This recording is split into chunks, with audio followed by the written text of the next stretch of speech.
Good morning 16 October 2025ના relative current અફેર્સની ડિસ્કશનના વિડીયોમાં આપણે કરવાના છે. તો છેલ્લે સુધી વિડીયો સાથે બની રહેજો. કરંટ અફેર્સ ઇમ્પોર્ટન્ટ ટોપિક છે, દરેક એક્ઝામમાં પ્રશ્ન પૂછવામાં આવે છે. મિત્રો ટોપિક પર આવીએ. 16 ઓક્ટોબર 2025 ક્વેશ્ચન નંબર 1 છે, હાલમાં વિશ્વ માનક દિવસ ક્યારે ઉજવવામાં આવ્યો? તો દર વર્ષે મિત્રો 14 ઓક્ટોબરના રોજ વિશ્વ માનક દિવસ એને ઇંગ્લિશમાં વર્લ્ડ સ્ટેન્ડર્ડ ડે કહેવામાં આવે છે. હવે ઇમ્પોર્ટન્ટ ડેટ્સની વાત થઈ તો 13 ઓક્ટોબરે આપત્તિ જોખમ ઘટાડા માટે આંતરરાષ્ટ્રીય દિવસ, 11 ઓક્ટોબરે આંતરરાષ્ટ્રીય કન્યા દિવસ, 10 ઓક્ટોબરે રાષ્ટ્રીય પોસ્ટ દિવસ અને વિશ્વ માનસિક સ્વાસ્થ્ય દિવસ, 9 ઓક્ટોબરે વિશ્વ પોસ્ટ દિવસ, 8 ઓક્ટોબરે ભારતીય વાયુસેના દિવસ, 7 ઓક્ટોબરે વિશ્વ કપાસ દિવસ, 6 ઓક્ટોબરે વિશ્વ આવાસ દિવસ, 5 ઓક્ટોબરે વિશ્વ શિક્ષક દિવસ, 4 ઓક્ટોબરે વિશ્વ પ્રાણી દિવસ, 2 ઓક્ટોબરે આંતરરાષ્ટ્રીય અહિંસા દિવસ અને 1 ઓક્ટોબરે આંતરરાષ્ટ્રીય વૃદ્ધ વ્યક્તિ દિવસ મનાવાયો. તમામ દિવસ ઇમ્પોર્ટન્ટ છે, યાદ રાખો. હાલમાં 2025-26ના કાર્યકાળ માટે ફિકીના અધ્યક્ષ કોણ બન્યા છે? તો અનંત ગોયનકા. બરાબર. President elect ફિકી. ફિકીનું પૂરું નામ શું છે મિત્રો? કમેન્ટ બોક્સમાં જણાવજો. નહીં ખબર હોય તો ગૂગલ પર સર્ચ કરજો, પણ કમેન્ટ બોક્સમાં જણાવજો, કારણ કે મેં ઘણી વખત અહીંથી ફિકીનું ફૂલ ફોર્મ તમને બતાડ્યું છે. તમને કેટલું યાદ છે એ જોવાનું રહેશે. અનંત ગોયનકા જે છે એ ફિકીના ઇલેક્ટ અધ્યક્ષ બની ગયા. હાલમાં 2025નો એબેલ પુરસ્કાર કોણે જીત્યો? એબેલ પુરસ્કાર. બરાબર. નોબેલ પુરસ્કાર પતી ગયા મિત્રો, હવે એબેલ પુરસ્કાર છે. અને જાપાનના મિત્રો એક ગણિતશાસ્ત્રી છે મસાકી કાશીવીરા. બરાબર. મસાકી કાશીવીરા રિસીવ 2025 એબેલ પ્રાઇઝ. જાપાની ગણિતશાસ્ત્ર મસાકી કાશીવીરાને બીજગણિત વિશ્લેષણ અને પ્રતિનિધિત્વ સિદ્ધાંતમાં તેમના ક્રાંતિકારી કાર્ય માટે સન્માનિત કરવામાં આવ્યા. તેમના યોગદાન બદલ 2025નો એબેલ પુરસ્કાર એનાયત કરવામાં આવ્યો છે. હાલમાં ગુજરાતમાં આરપીએફના 40મા સ્થાપના દિવસની ઉજવણી ક્યાં કરાઈ? તો ગુજરાતમાં આરપીએફના 40મા સ્થાપના દિવસની ઉજવણી ક્યાં કરાઈ? રાઈટ આન્સર છે મિત્રો વલસાડ ખાતે. વલસાડ સ્થિત રેલવે પ્રોટેક્શન ફોર્સ પ્રાદેશિક તાલીમ કેન્દ્ર ખાતે 13 ઓક્ટોબર 2025ના રોજ રેલવે સુરક્ષા દળનો 40મો સ્થાપના દિવસ ઉજવવામાં આવ્યો. આ કાર્યક્રમમાં કેન્દ્રીય રેલવે માહિતી અને પ્રસારણ તેમજ ઇલેક્ટ્રોનિક્સ અને માહિતી ટેકનોલોજી મંત્રી અશ્વિની વૈષ્ણવ મુખ્ય અતિથિ તરીકે ઉપસ્થિત રહ્યા હતા. વિદ્યાર્થી મિત્રો, એક્ઝામ ટુડેનું લેટેસ્ટ એક વર્ષનું કરંટ અફેર્સ, જેમાં તમને Olympic, Paralympic, Covid, IPL, GI tag, બદલાયા નામ, વર્તમાન પદાધિકારી, પુસ્તક લેખક, company CEO, brand ambassador, award GK, sport GK, G20 summit, T20 world cup, FIFA world cup, election GK, Ayodhya GK, budget, champions trophy, IPL, Padma awards, topic wise મિત્રો current અફેર્સની PDF, છેલ્લા એક વર્ષની લેટેસ્ટ મંથલી કરંટ અફેર્સની PDF, 10,000થી વધારે પ્રશ્નોનો સમાવેશ, ઇન્ડિયા, ગુજરાત, ઇન્ટરનેશનલ લેવલનું પૂરું કરંટ અફેર્સ. તો પીડીએફ માટે માત્ર ₹200, ઓનલી ₹200, 9510411961 પર ગૂગલ પે, ફોનપે, પેટીએમ કંઈ પણ કરો, સ્ક્રીનશોટ મોકલી આપો. 2 મિનિટમાં પીડીએફ મળી જશે. તમામ પરીક્ષાઓમાં 100% કરંટ અફેર મારું પૂછાય છે. ક્વેશ્ચન નંબર 5 છે, હાલમાં ગૃહમંત્રી અમિત શાહે એનએસજી સ્પેશિયલ ઓપરેશન્સ ટ્રેનિંગ સેન્ટરનો શિલાન્યાસ ક્યાં કર્યો? તો માનેસર, અને માનેસર આવેલું છે હરિયાણા. ત્યાં અમિત શાહે NSG special operations training centre એટલે કે એનએસજી કમાન્ડોને ત્યાં ટ્રેનિંગ આપવામાં આવશે. માનેસર, હરિયાણા. 6 નંબર છે, તાજેતરમાં આરબીઆઈએ ભૂટાન, નેપાળ અને કયા દેશ સાથે? આરબીઆઈ રિઝર્વ બેંક ઓફ ઇન્ડિયાએ ભૂટાન, નેપાળ અને કયા દેશ સાથે વેપાર વધારવા માટે રૂપિયામાં લોન ઉપલબ્ધ કરાવ્યો છે? તો રાઈટ આન્સર છે મિત્રો આમાં શ્રીલંકા. શ્રીલંકા રાઈટ આન્સર છે. તો શ્રીલંકાનું કેપિટલ છે મિત્રો કોલંબો. કરન્સી છે શ્રીલંકન રૂપિયા. પીએમ છે હારિની અમરસુરિયા. પ્રેસિડેન્ટ છે અનુરાગ કુમારા દિસાનાયકે. તાજેતરમાં ભારતનું પ્રથમ ક્યુઆર આધારિત ટ્રાફિક ચલણ ચૂકવણી કિયોસ્ક ક્યાં સ્થાપિત કરવામાં આવ્યું હતું? તો ભારતનું પ્રથમ ક્યુઆર આધારિત ટ્રાફિક ચલણ ચૂકવણી કિયોસ્ક ક્યાં સ્થાપિત કરવામાં આવ્યું છે? તો ગુરુગ્રામ રાઈટ આન્સર થશે. ભારતનો પ્રથમ ક્યુઆર કોડ આધારિત ટ્રાફિક ચલણ ચૂકવણી કિયોસ્ક ગુરુગ્રામમાં સ્થાપિત કરવામાં આવ્યો છે. જો આ પૂરી વાત સમજો તમે, આનો ફાયદો શું થશે? એમ્બિયન્સ મોલ આવેલું છે ગુરુગ્રામ. ત્યાં આ કિયોસ્કનો ઉદ્દેશ્ય ચલણ ચૂકવણી પ્રક્રિયાને સરળ અને ડિજિટાઇઝ કરવાનો છે. ડ્રાઈવરો ફક્ત તેમના વાહન અથવા ચલણ નંબર દાખલ કરીને અને ક્યુઆર કોડ સ્કેન કરીને તાત્કાલિક લાંબી લાઈનો વિના તેમનું ચલણ ચૂકવી શકશે. તો આ છે મિત્રો એનો ફાયદો. હાલમાં WCPA કેન્ટન મિલર એવોર્ડ મેળવનાર પ્રથમ ભારતીય કોણ બન્યા છે? તો એવોર્ડનું નામ છે WCPA કેન્ટન મિલર એવોર્ડ અને જીત્યો છે મિત્રો ડૉક્ટર સોનાલી ઘોષ. કાજીરંગા રાષ્ટ્રીય ઉદ્યાનના નિર્દેશક છે ડૉક્ટર સોનાલી ઘોષ. અબુધાબી UAEમાં આયોજિત IUCN વિશ્વ સંરક્ષણ પરિષદમાં પ્રતિષ્ઠિત WCPA કેન્ટન મિલર પુરસ્કાર એમને આપવામાં આવ્યો છે અને આ એવોર્ડ જીતનાર તેઓ પ્રથમ ભારતીય બની ગયા. હાલમાં કયા દેશના PM કીર સ્ટારમર ભારતની મુલાકાતે આવ્યા? તો બ્રિટન રાઈટ આન્સર છે. બરાબર, કયા દેશના PM કીર સ્ટારમર ભારતની મુલાકાતે આવ્યા?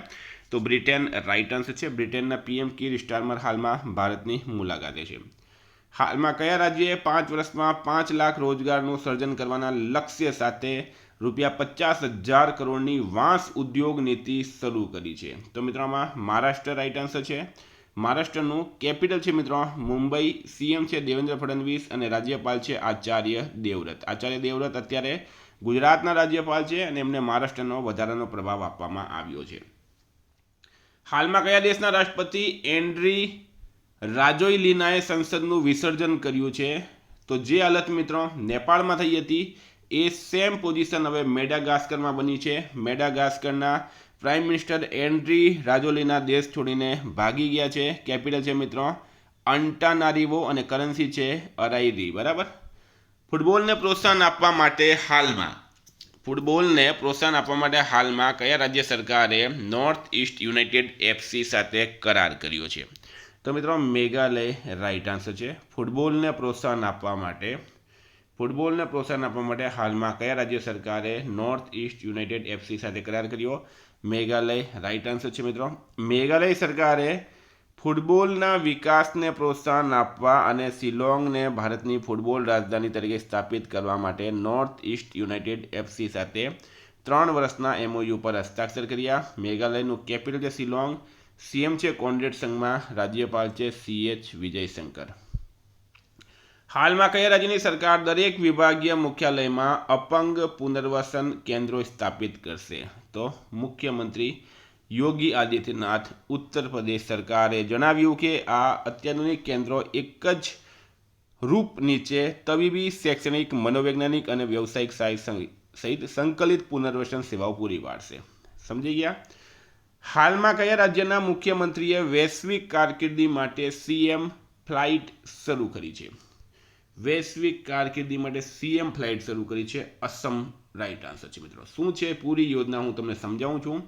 આસામના મુખ્યમંત્રી કોણ છે મિત્રો? તો એ છે હિમંતા બિસ્વા શર્મા. બરાબર, એમણે CM ફ્લાઇટ કાર્યક્રમ શરૂ કર્યો છે જેનો ઉદ્દેશ્ય રાજ્યના યુવાનોને વૈશ્વિક કારકિર્દીની તકો સાથે જોડાવાનો છે. આ પહેલ રાજ્ય સરકારની આસામના યુવાનોને કૌશલ્ય તકો અને અનુભવો પ્રદાન કરવાની પ્રતિબદ્ધતા પ્રતિબંધિત કરે છે. તેમને સ્થાનિક પ્રતિભામાંથી આંતરરાષ્ટ્રીય વ્યવસાયિક પ્લેટફોર્મ પર પરિવર્તિત કરવામાં સક્ષમ બનાવશે. એટલે કે તમારી પાસે કોઈ પણ આસામમાં તમે રહો છો અને તમારી પાસે મિત્રો ટેલેન્ટ છે તો તમે ઇન્ટરનેશનલ લેવલ સુધી પણ પહોંચી શકો. એના માટે આ CM ફ્લાઇટ શરૂ કરવામાં આવી છે. CM છે હિમંતા બિસ્વા શર્મા. રાજ્યપાલ છે મિત્રો લક્ષ્મણ આચાર્ય. કેપિટલ છે દિસપુર. હાલમાં કયા દેશે માતાથી બાળકમાં સંક્રમણ 3 ગણું નાબૂદ કર્યું છે? તો માતામાંથી જે બાળકમાં જે સંક્રમણ આવે ને મિત્રો, બરાબર, એમાં માલદીવ સરકારે એક ખૂબ જ કહી શકીએ આપણે એક માઇલસ્ટોન એમણે પાર કર્યો છે. વિશ્વ આરોગ્ય સંગઠન દ્વારા માન્યતા પ્રાપ્ત માલદીવ માતાથી બાળકમાં હેપેટાઇટિસ B, HIV અને સિફિલિસના ટ્રાન્સમિશનને 3 ગણું દૂર કરવાનો પ્રથમ દેશ બન્યો છે. માલદીવનું કેપિટલ છે મિત્રો માલે. પ્રેસિડેન્ટ છે મોહમ્મદ મોઇઝુ. કરન્સી છે માલદીવિયન રૂપિયા. હાલમાં $1.4 બિલિયન સંપત્તિ સાથે વિશ્વના સૌથી ધનિક અભિનેતા કોણ બન્યા? તો એ શાહરૂખ ખાન બન્યા છે. હાલમાં કયા દેશ એ ઇન્ટરનેશનલ બિગ કેટ એલાયન્સના ફ્રેમવર્ક કરાર પર હસ્તાક્ષર કર્યા? તો મંગોલિયા. રાઈટ આન્સર છે. ઇન્ટરનેશનલ બિગ કેટ એલાયન્સ શું છે મિત્રો? તો જે બિલાડીની જેટલી પણ પ્રજાતિ હોય, બરાબર, બિલાડીની પ્રજાતિમાં કોણ કોણ આવે છે? તો એમાં દીપડા આવે છે મિત્રો, બરાબર, જેને આપણે પેન્થર કહીએ. એમાં વાઘ આવે છે, ટાઈગર જેને આપણે કહીએ. એમાં ચિત્તા આવે છે. આ બધા બિગ કેટ એટલે કે મોટી બિલાડી કહેવામાં આવે છે એને. હવે મંગોલિયાએ આંતરરાષ્ટ્રીય બિગ કેટ એલાયન્સના ફ્રેમવર્ક કરાર પર હસ્તાક્ષર કર્યા, જે સંરક્ષણ પ્રત્યેની અમારી સહિયારી પ્રતિબદ્ધતાને પ્રતિબિંબિત કરે છે. ભારતે એવી પણ જાહેરાત કરી કે મંગોલિયન નાગરિકોને બધા વિઝા મફતમાં આપવામાં આવશે. ઉલાન બટાર કેપિટલ છે, મંગોલિયન ટુગ્રીક કરન્સી છે, પ્રેસિડેન્ટ છે મિત્રો ઉગાજીન કુરેલસુક. તો આ હતા કરંટના પ્રશ્નો. વાત કરીએ રિવિઝનની. તો 15 ઓક્ટોબર 2025 હાલમાં દક્ષિણ પૂર્વ એશિયા માટે WHO પ્રાદેશિક સમિતિની 78મી બેઠક કોલંબોમાં યોજાઈ.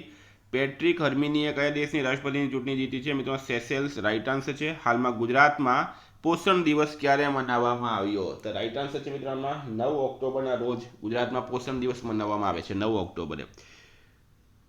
UNTCC પરિષદનું આયોજન કોણ કરી રહ્યું છે? આપણો દેશ ભારત. ઇઝરાયલ કોને તેના સર્વોચ્ચ નાગરિક સન્માન ઇઝરાયલ પ્રેસિડેન્શિયલ મેડલ ઓફ ઓનરથી સન્માનિત કરશે? ડોનાલ્ડ ટ્રમ્પને. 2025 અર્થશાસ્ત્ર 2025નો અર્થશાસ્ત્રનો પુરસ્કાર કોને એનાયત કરવામાં આવ્યો? તો જોએલ મોકીર, ફિલિપ અધ્યયન અને પીટર હોવિથ. રાઇટ આન્સર છે. હાલમાં વિશ્વનું સૌથી મોટું AI અને ટેકનોલોજી પ્રદર્શન ગીટેક્સ ગ્લોબલ ક્યાંથી શરૂ થયું? દુબઈ ખાતેથી. સૌથી ઝડપી 5000 રન બનાવનારી ભારતીય મહિલા ખેલાડી બની છે સ્મૃતિ મંદાના. હાલમાં 16મો આંતરરાષ્ટ્રીય રેલ સાધનો પ્રદર્શની ક્યાં યોજાશે? ન્યૂ દિલ્હી ખાતે. RBIના એક્ઝિક્યુટિવ ડાયરેક્ટર તરીકે કોની નિમણૂક કરવામાં આવી છે? સોનાલી સેન ગુપ્તાની. હાલમાં ભારતના પ્રથમ સંપૂર્ણ ડિજિટલ એરપોર્ટનું ઉદ્ઘાટન ક્યાં કરાયું? ન્યૂ મુંબઈમાં. તાજેતરમાં ક્યાં એક દુર્લભ અને જીવલેણ મગજ ચેપ જેને અમીબિક એન્સેફેલાઇટિસ કહેવાય છે તેની પુષ્ટિ થઈ? તો કેરળ. રાઇટ આન્સર છે. કયો દેશ IUCNનો નવીનતમ સદસ્ય બન્યો છે? આર્મેનિયા. હાલમાં કયા દેશના રાષ્ટ્રપતિ યુ ખુરેલસુક ભારતની સત્તાવાર મુલાકાત આવ્યા? મંગોલિયા. રાઇટ આન્સર છે. કયા રાજ્યના 5 દરિયા કિનારાઓને પ્રતિષ્ઠિત બ્લુ ફ્લેગ પ્રમાણપત્ર મળ્યો? મહારાષ્ટ્ર. રાઇટ આન્સર છે. હાલમાં પ્રધાનમંત્રી મોદીએ કયા રાજ્યના પ્રથમ સંકલિત એક્વા પાર્કનો શિલાન્યાસ કર્યો? તો નાગાલેન્ડ. રાઇટ આન્સર છે.